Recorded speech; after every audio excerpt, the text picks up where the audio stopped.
इंदौर के चर्चित राजा रघुवंशी हत्याकांड में अब मेघालय पुलिस की जांच ने कई चौंकाने वाले और साजिश से भरे खुलासे किए हैं। ये कोई आम हत्या नहीं थी, बल्कि पूरी प्लानिंग प्लॉटिंग के साथ की गई बेहद शातिर साजिश थी, जिसमें सिर्फ हत्या नहीं बल्कि पहचान बदलने, फरारी और भावनात्मक सहानुभूति बटोरने की चालें भी शामिल थी।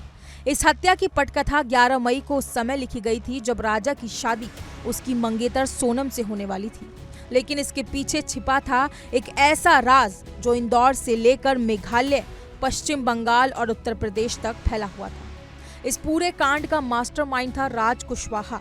पुलिस के मुताबिक राज ने इस हत्याकांड को किसी पैसों के लालच में नहीं, बल्कि निजी रिश्ते और सोनम के साथ गहरे संबंधों के चलते अंजाम दिया। सोनम खुद इस साजिश में शामिल थी और उसने राजा की हत्या की पूरी योजना में सक्रिय भूमिका निभाई। पुलिस पूछताछ में ये बात सामने आई है कि हत्या के बाद सोनम ने बुर्का पहनकर शिलांग से फरारी की शुरुआत की ताकि उसे कोई पहचान न सके। राज ने सोनम को एक बुर्का दिया, जिसे पहनकर वो शिलांग के पुलिस बाजार से टैक्सी लेकर गुवाहाटी पहुंची। वहां से उसकी लंबी यात्रा शुरू हुई। पहले बस से पश्चिम बंगाल के सिलीगुड़ी, फिर पटना, फिर आरा और वहां से ट्रेन पकड़कर लखनऊ। इसके बाद वो लखनऊ से बस लेकर इंदौर पहुंची, यानी पूरे देश को पार कर वो खुद को छिपाती रही। इस यात्रा में राज ने अपने दोस्तों को मदद के लिए तैयार किया और उन्हें 50,000 रुपए भी दिए।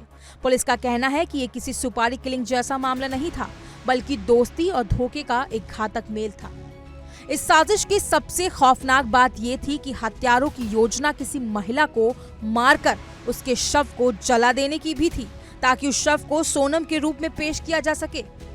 सोनम तब तक छिपी रहती जब तक सच्चाई सामने नहीं आती।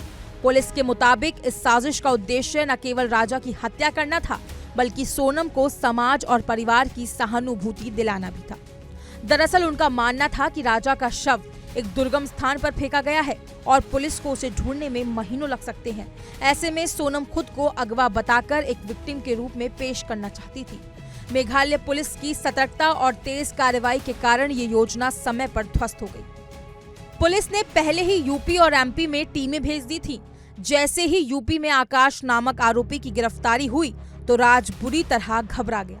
उसने तुरंत सोनम से कहा कि वो अपने परिवार को फोन कर दे और कहे कि वो किसी गैंग के चंगुल से भाग निकली है। यहीं से इस झूठ का ताना बाना बिखरना शुरू हुआ।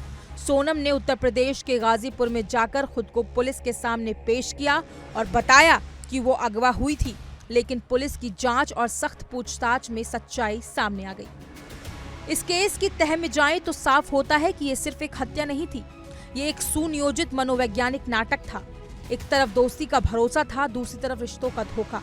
सोनम और राज को लगा था कि वो अपने प्लान में सफल हो जाएंगे, लेकिन उन्हें अंदाजा नहीं था कि पुलिस इतनी जल्दी उनके पीछे पहुंच जाएगी।